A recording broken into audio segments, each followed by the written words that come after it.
Dios les bendiga, mis hermanos. Qué gusto poder compartir con ustedes un nuevo día y en este día una palabra de parte de nuestro Dios.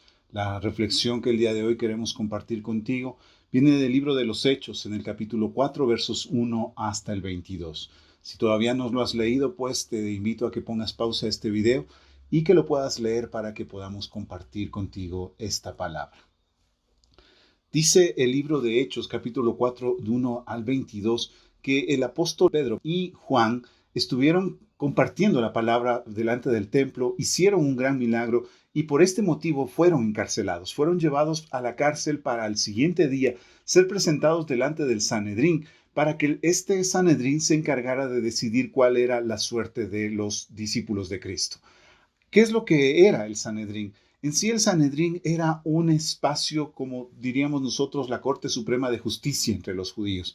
Los romanos eran la autoridad máxima, los romanos, que eran un imperio que había conquistado a los judíos, ellos tenían la última palabra en muchas cosas. Sin embargo, habían delegado en el Sanedrín ciertas actividades, cierta legislación propia de los judíos, la cual se tenía que discutir en el Sanedrín. Y ahí es donde son llevados los discípulos de Cristo para presentar, dar razón de por qué razón están ellos predicando todavía de Jesucristo cuando se les había dicho que no lo hicieran. Así que están ahí y ahí es donde se les advierte que no pueden seguir predicando de Cristo, que esa no es la labor que deben hacer, porque si no ellos volverán a ser metidos en la cárcel y peores cosas les puede pasar. Al final son liberados y pues la iglesia se alegra al ver lo que estaba pasando. ¿Qué es lo que nos enseña esta porción de las Escrituras? Yo encuentro algunas cosas. Vamos viendo la primera. En primer lugar, yo encuentro que en la vida cristiana siempre tendremos que enfrentar adversidad. No significa que siempre viviremos de tribulación en tribulación o de prueba en prueba, o que debamos nosotros buscar problemas en la vida cristiana, pero sí significa que si nosotros nos comportamos conforme a la voluntad de Dios, tendremos que enfrentar en una u otra ocasión tribulaciones, adversidades. Esto es importante reconocerlo porque muchas veces escuchamos en iglesias que se predica que llegamos a Cristo y todos nuestros problemas se solucionan. Y eso no es así. Cuando nosotros llegamos a Cristo, nosotros comenzamos a ver que ciertas partes de nuestra vida comienzan a mejorar, pero también encontramos que comenzamos a hacernos de ciertos enemigos. No siempre la vida cristiana es algo que a la gente le agrade.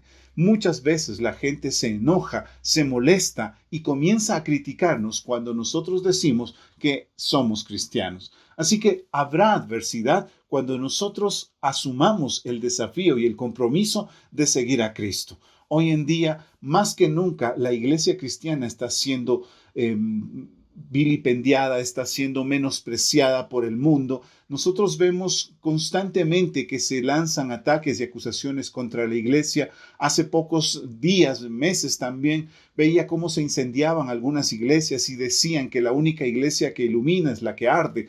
Una manera bastante sarcástica de mostrar el desprecio que se tiene con respecto a las iglesias. En algunos casos, pues, una mala fama, en otros casos una fama merecida debido a malos elementos dentro de la iglesia que han hecho cosas que no deberían haber hecho.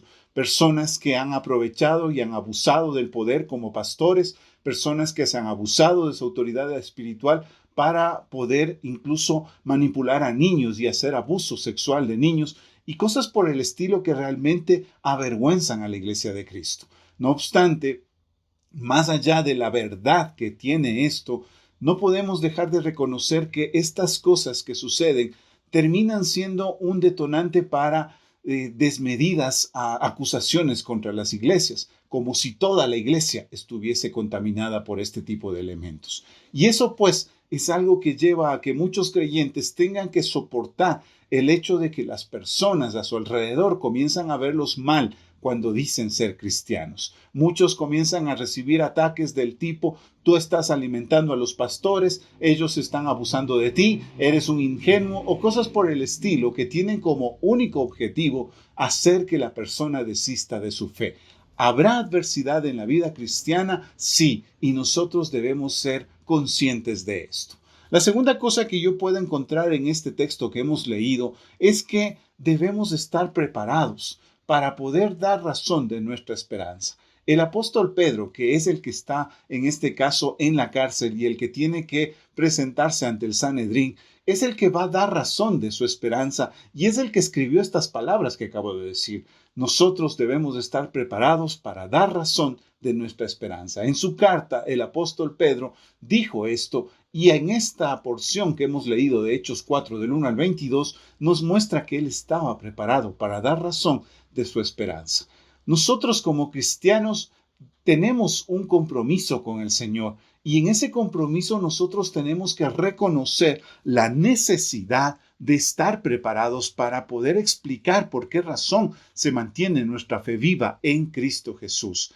Muchas veces los creyentes consideran que es suficiente con asistir al culto los domingos y ya está, con eso he cumplido con el Señor. Pero no acaba ahí mi compromiso con Jesucristo. Mi compromiso recién empieza porque el momento en que yo me considero un seguidor de Cristo, tendré que yo explicar a los demás por qué razón yo tengo ese compromiso con Jesucristo. Y si no me estoy preparando, si no estoy estudiando la palabra, si no estoy buscando aprender un poco más de la fe que tengo en Cristo Jesús, llegará un momento en que tendré que dar razón de mi esperanza y no sabré cómo hacerlo.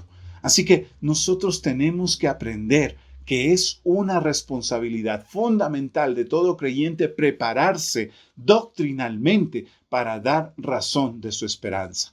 Algunos tal vez piensen, bueno, pero la oración, el ayuno es importante porque Jesucristo dijo que el Espíritu Santo nos diría lo que debíamos nosotros decir. Correcto, la oración es importante, el ayuno lo es más, pero la preparación en el estudio de la palabra es fundamental.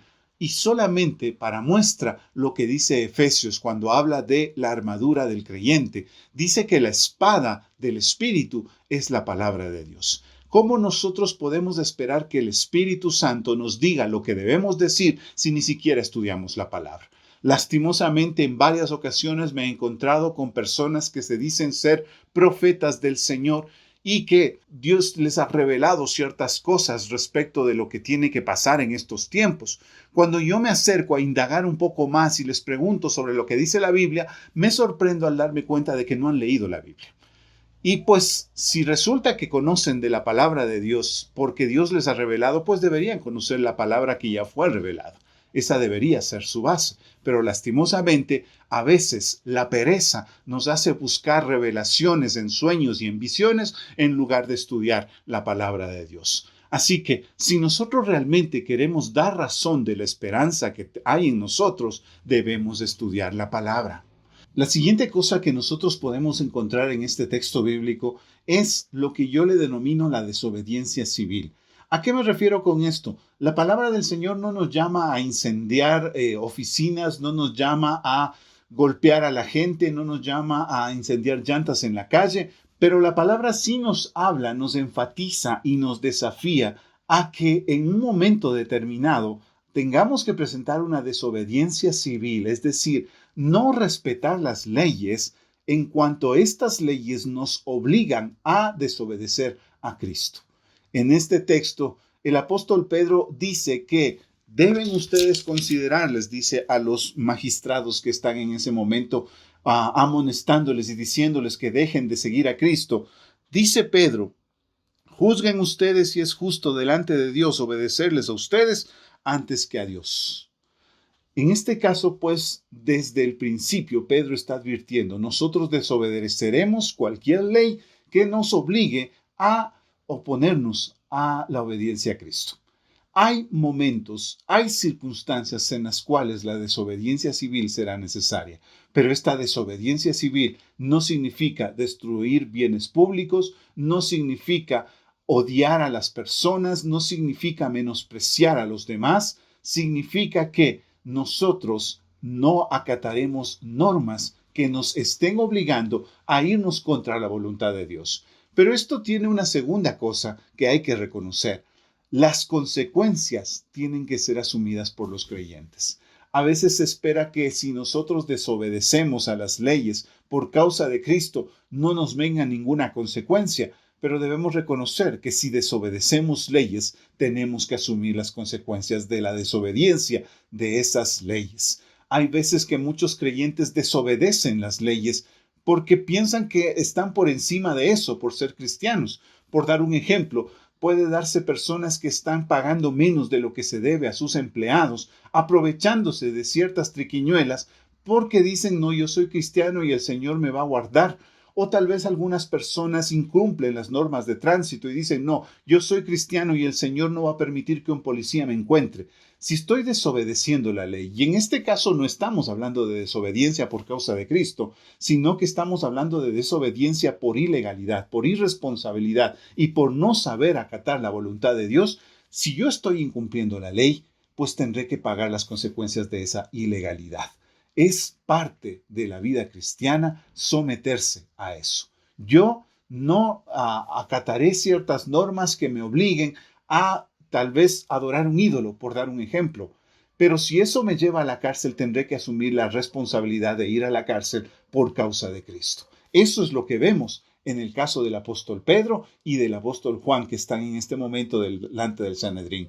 Más adelante en el libro de los Hechos podremos ver nosotros cómo ellos terminaron en la cárcel por causa del Evangelio. Y muchos otros más incluso terminaron muertos por causa del Evangelio, porque se negaron a obedecer una ley que les quería obligar a no someterse a la obediencia a Cristo. Así que esto es algo que nosotros debemos considerar. Y finalmente, una última cosa que yo puedo encontrar en este texto bíblico es que nos habla de la verdadera cosecha. Nosotros muchas veces hemos hablado y en muchas iglesias habrás escuchado sobre el tema de que debemos llevar muchas personas a Cristo. Y a veces esto se ha llevado al punto de tratar de que las personas no conozcan el evangelio completo. Predicar un medio evangelio, solamente las cosas positivas, solamente las bendiciones, para que las personas pues se decidan más rápido y acepten a Cristo de una vez. Pero nosotros encontramos que en este caso hubo una gran cosecha, es decir, muchas personas decidieron seguir a Cristo, pero esta cosecha fue verdadera por varias razones. En primer lugar, estas personas sabían quién era Jesucristo y lo que Cristo había hecho. Nosotros podemos darnos cuenta de que en la predicación que hizo Pedro delante del pórtico del templo, en ese momento él predicó tal cual el mensaje de Jesucristo. Cristo murió por nuestros pecados y nos manda a arrepentirnos para poder recibir la vida eterna. En ese sentido, pues, les predicó el mensaje tal cual. Y en el mensaje delante del Sanedrín volvió a repetir las mismas palabras, de tal manera que cualquiera que recibiese el mensaje sabía a lo que se atenía. Nosotros muchas veces podemos estar en la iglesia predicando sobre finanzas o predicando sobre la ira o predicando sobre el matrimonio y al final decir cuántos quieren aceptar a Cristo. Pero la pregunta es, ¿qué es lo que saben de Cristo si ese momento deciden aceptar al Señor? La verdad es que tiene que ser claramente expuesto el mensaje de Jesucristo. En segundo lugar, yo me doy cuenta de que los discípulos dieron testimonio de Jesucristo con su propia vida. Estuvieron en la cárcel por causa de ese mensaje y por esa razón su mensaje fue ratificado con su propio testimonio de vida. Si nosotros predicamos de Cristo, que Cristo es amor y odiamos a nuestros vecinos, ¿qué tipo de testimonio estamos dando? Si nosotros decimos que en Jesucristo hay salvación, hay esperanza, pero nosotros vivimos sin esperanza y odiando a nuestros hermanos, ¿qué tipo de esperanza y qué tipo de amor estamos predicando? Nuestra vida tiene que ser testimonio de que Cristo Jesús es realmente aquel en el que creemos. Y finalmente, yo encuentro que en este texto nos está enseñando el apóstol Pedro que se tiene que tener adversidad en la vida cristiana. Desde el principio, los que recibieron el mensaje en ese momento supieron que podían pasar por adversidades. Esto fue claro desde el principio.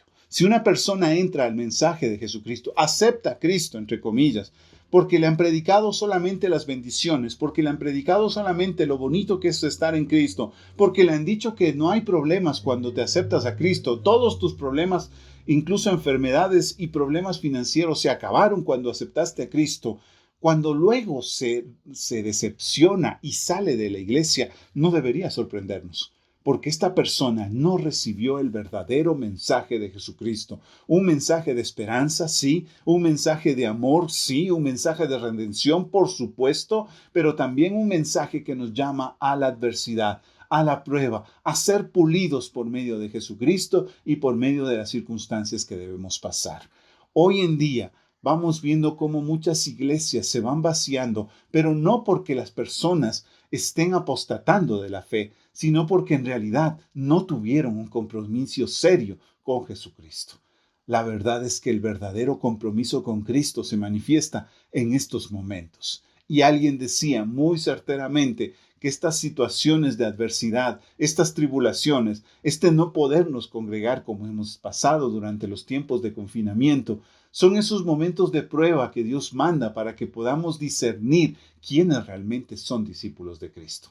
El discípulo de Cristo no se deja amedrentar por estas circunstancias, porque reconoce que la vida cristiana no siempre será fácil. Traerá bendición, traerá fortaleza, traerá gozo, pero también vendrán pruebas y vendrán tribulaciones. Si nosotros reconocemos eso, es que hemos recibido el verdadero mensaje de Jesucristo. Si nosotros creemos que la vida cristiana es todo paz, gozo y felicidad y nada de dificultades, es que no nos han predicado el verdadero mensaje de Jesucristo. Hoy pues es un momento para reflexionar y meditar en los desafíos de la vida cristiana. Y yo te invito a que tú te prepares en la palabra para que des razón de la esperanza que tú tienes y que puedas confiado seguir adelante a pesar de las adversidades. Que Dios te bendiga y nos vemos en una próxima ocasión.